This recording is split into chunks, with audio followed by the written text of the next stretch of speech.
One of nature's greatest wonders is the ability of the human ear to distinguish among the millions of sounds around us.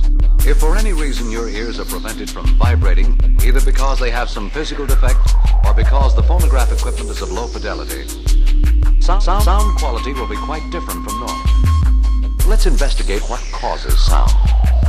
Each sound has a distinctive pitch, loudness, and quality. Low frequency tones seem lower pitched when played very loudly.